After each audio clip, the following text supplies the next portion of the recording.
Milmaid's Serenade.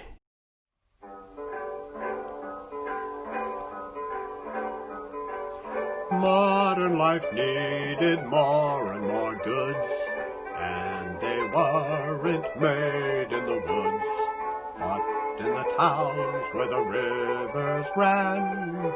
Gone are the days when life was homespun.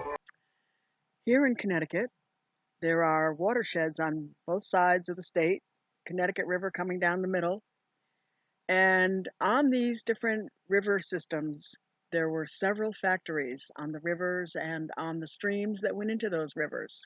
In the western part of the state, there's a lot of metals and machineries on the Naugatuck and Housatonic valleys. In the eastern part of the state, there are a lot of textiles, wool, silk, and cotton in the river valleys of the Willimantic, Chautauquet, and Quinebaug rivers. Some country folk left their farms for Hartford town to make firearms or buckles of brass in Waterbury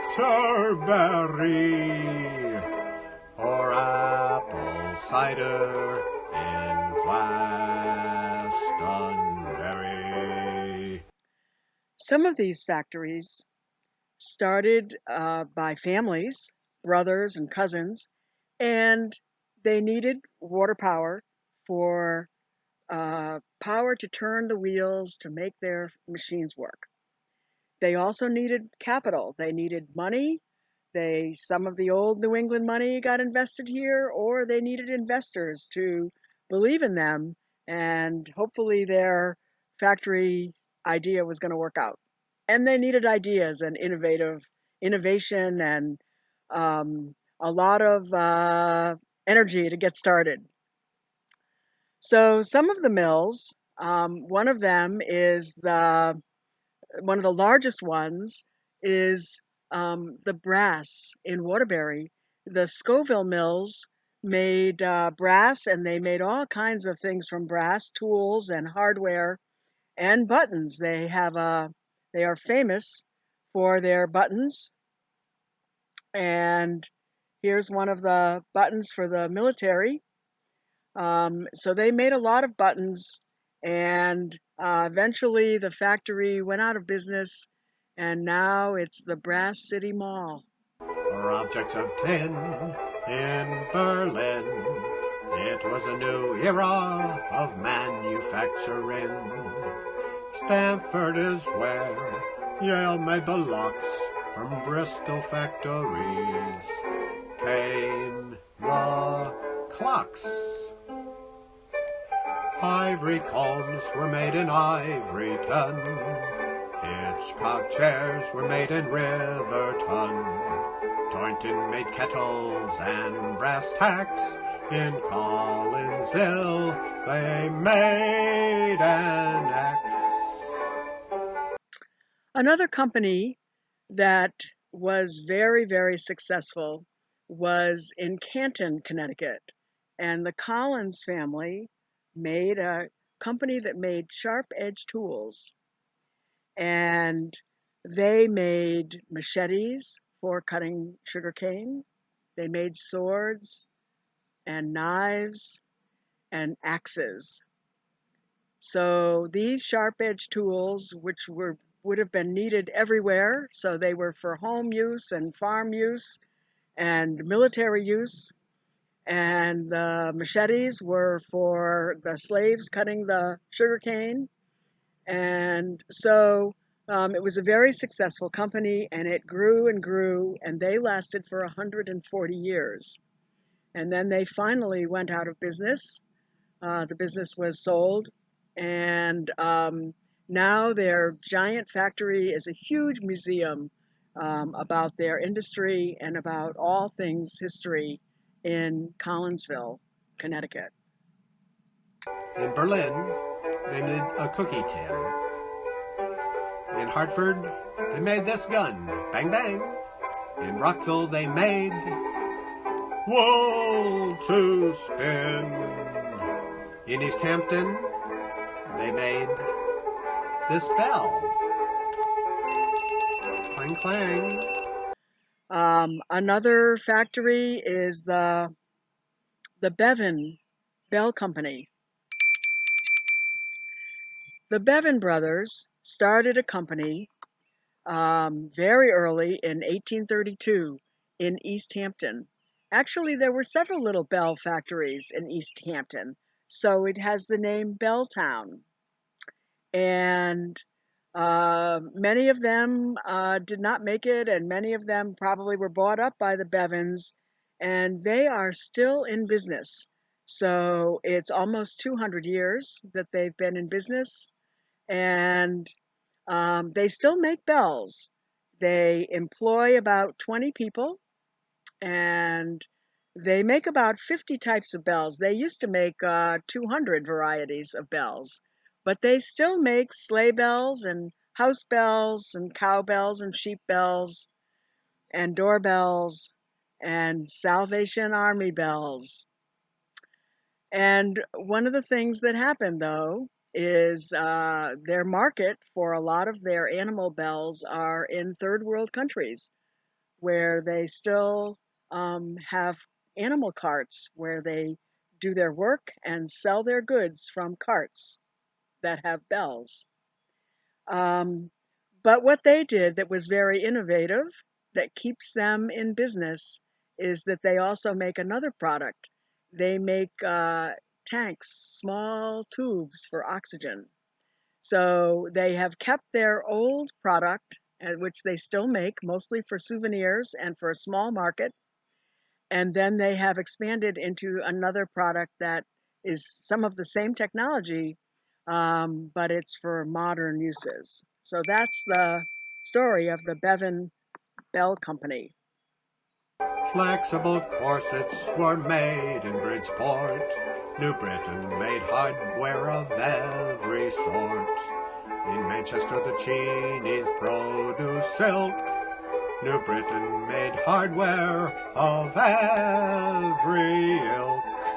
Another one of the companies that made a lot of tools and hardware is in New Britain, the Stanley Tool Works, and they have gone now. They're gone, except for their offices are still here in Connecticut. The factory still exists, but they don't do the work here. Lawrence Mill in Rockville made cashmere wool. East Hampton was the place where they cast the bell. Griswold Slater Mill made cotton thread. Gurleyville Grist Mill made flour for bread. In eastern Connecticut, we are famous for textiles, and one of the ones is wool. So there were wool factories in a lot of places, but there are a couple of towns that are actually famous for their wool, like Stafford Springs and Rockville. And so they would take the wool and it would be spun, and it would be first carded and combed and brushed, and then spun into threads and yarns, and then it would be woven into cloth or knitted into sweaters and other products. So there's lots of wool in Connecticut. There's also silk. There was silk in Manchester was famous for silk, and Mansfield, and other places also had silk mills. But probably the most important textile from eastern Connecticut was cotton. And cotton is imported. The cotton balls were picked and then baled into bales of cotton and came on ships and barges and then by train and came to the factories where the bales would be broken open and the cotton would be cleaned, and then it would be carded, which is combing and brushing to get all the fibers going in the same direction. And then it would be spun on a spinning machine, which will turn the cotton and take those fibers and spin it into thread. And then it could be bleached or dyed, and then it could be woven into fabric. And we have a great many cotton towns. So there's Danielson and Thompson and Norwich and Putnam and Willimantic and Griswold, Jewett City, and there are many more. So cotton was a huge product here in eastern Connecticut. Plainfield and Killingly were known for cotton. Iron forges in Sharon are all but forgotten. No matter what products were made in the mills, workers were needed, and they came from the hills. What happened to the mills? So some of them, a few of them are still here, but many of them are gone. So some of them went bankrupt. There were depressions. There were crashes of the economy, and the companies don't make it. Some of them were ruined by weather in some of the storms. The 1938 hurricane and the 1955 flood, these businesses, even if they were no longer using water power, they were built on the rivers. So as the river rises up and enters the factories and ruins all the machinery and all the product, and some of the companies could not recover. But the main thing is that these early factories that were lasting into the 1900s, they could not compete with foreign competition. So the foreign competition, other countries would be able to make products cheaper. By the 1950s here in Connecticut, we had labor laws, we had outlawed child labor, we had a minimum age and a minimum wage, and some of the companies had other benefits for their workers. And they could not compete with other countries where they still had very cheaper labor and cheaper costs. Some American businesses have actually moved offshore to take benefits from the cheaper labor, where they sometimes exploit women and children for wages that are 15 cents an hour. And some of them have gone to escape OSHA, which are safety laws, labor laws that we have here in Connecticut, and also environmental regulations. So it's cheaper for them to do business, and so they leave the American soil and they go offshore. There are other businesses and industries here in Connecticut. We still make a few of the original products. There's still a little bit of wool. Stafford Springs is still making high-end wool and just got some contracts for military uniforms. The Bevins are still making bells and oxygen tanks in East Hampton, but we also make submarines, airplane engines, fighter engines, helicopters, and we still make guns. We have a lot of guns, firearms that are made here in Connecticut. One of the original companies was